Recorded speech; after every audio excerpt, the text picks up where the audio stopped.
আপু, হ্যাঁ আপু, হ্যাঁ বৌদি, শুনতেছি তো, বলো। একটা কথা বলবো? হ্যাঁ বলো। আপনারা দাদার মাঝে কি ঝামেলা হইছে কোনো? একটু মনোমালিন্য। ও, খাইছেন আপনি? হ্যাঁ, মাত্র খেলাম।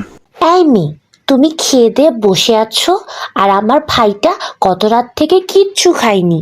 তুমি যদি 2 মিনিটের ভিতরে ঝামেলা না মিটাও, তোমার মুখে ব্রণ উঠবে, তোমার মাথায় উকুন হবে, ফটোশুটের একটা ছবিও ভালো আসবে না। 2 মিনিটের ভিতরে তুমি ঝামেলা মিটাবা। जाने मेरी जाने मन बचपन का प्यार में भूल नहीं जाना रचा मेरा प्यार है चांद। কাজ তো মিটলো, তোদের ঝামেলাও মিটলো। এখন আমার বাকি 50% দে। কিসের টাকা? কোনো টাকা পয়সা হবে না, ঝামেলা করিস না। ও, আমার সাথে 2 নাম্বারই? হ্যাঁ, তারা করতেছি কল তোর রসগোল্লারে। আজকে যদি ব্রেকআপ না করাইছি, আমার সাথে 2 নাম্বারই করতে আসে। এমন চমচম কত আসলো গেল।